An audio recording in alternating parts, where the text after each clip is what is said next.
When you walk through the dark, hold your head up high, and don't be afraid of the dark. Okay, here's Rickard's Dark. It's an English style porter apparently, the newest from the Rickard's lineup.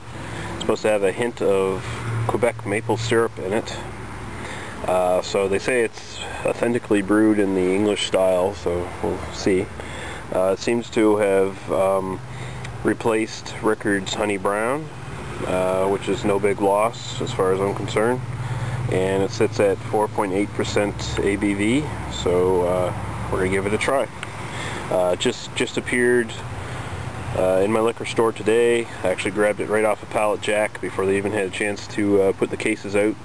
You can find it in both the Rickard's Tasters packs, their newest ones, and I believe there's also 12 packs coming out sometime soon if they're not already out. So, okay.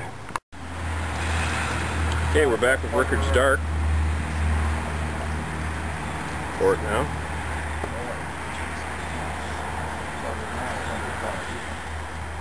Poured it a bit harsh there.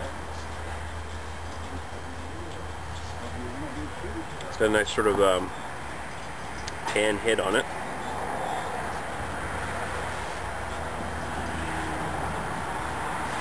Okay, I guess that is sort of a porter color.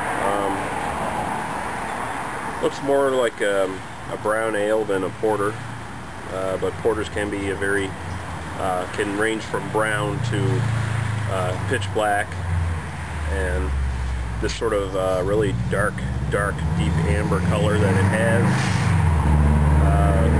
matches with the style. So I saw some initial descriptions of it that said it wasn't quite porter looking, but it's definitely not a porter color I'm used to, but that is a color, it's in the range anyway. Very fluffy head, even though I did pour it rather harshly. It's still a very nice fluffy head. So we'll get right to the aroma now.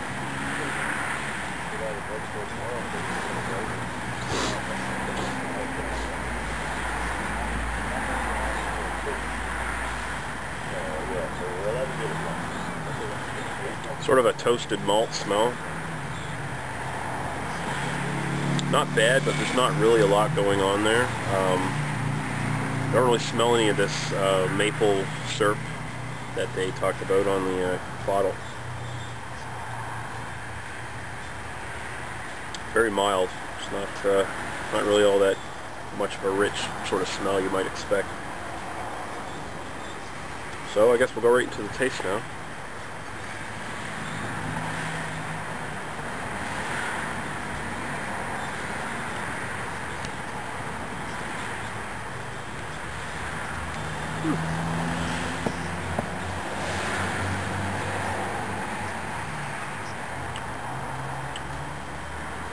It does have a porter-like taste to it.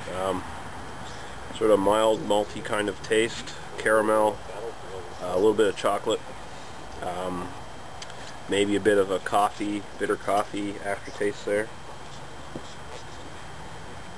Can't really say I still taste the maple syrup. If it does, it sort of comes through. It's sort of a watery, sort of maple syrup sweetness.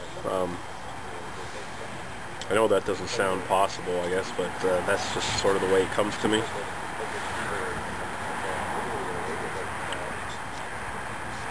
Nice sort of roasty bitterness at the end. Not extremely hoppy, which is perfect for the style. You wouldn't expect a lot of hops in a porter.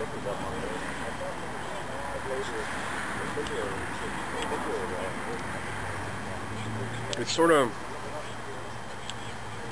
tastes like a less sweet, sort of like a porter you'd be used to. A bit more watery, basically a watered down porter. That's what it tastes like. And that's sort of what I was probably expecting.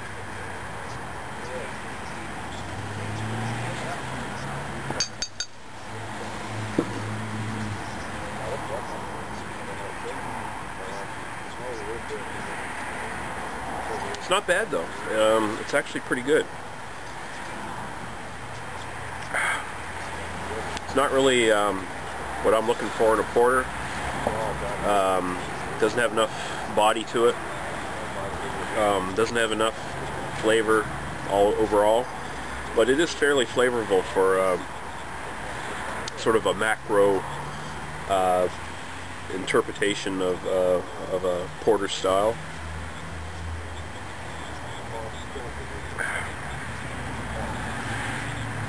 So it sort of looks the part, doesn't quite taste the part, but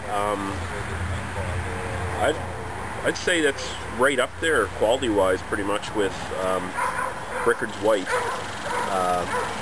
I can see why they brought this in favor of their Honey Brown.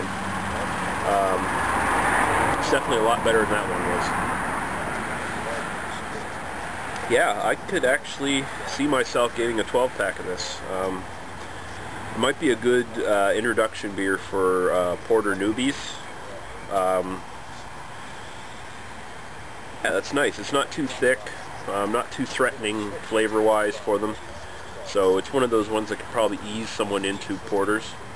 For me, it loses a bit of marks for not really being quite there at the style, but it's a decent attempt. It's a decent try for what they were going for, I can see. So I'd actually give that maybe 3 out of 5. It's probably their second best beer. Their White's still probably the best beer they've done so far under the Rickard's line, but this is not too bad. I'd recommend you go and try it if you see it in your local liquor store.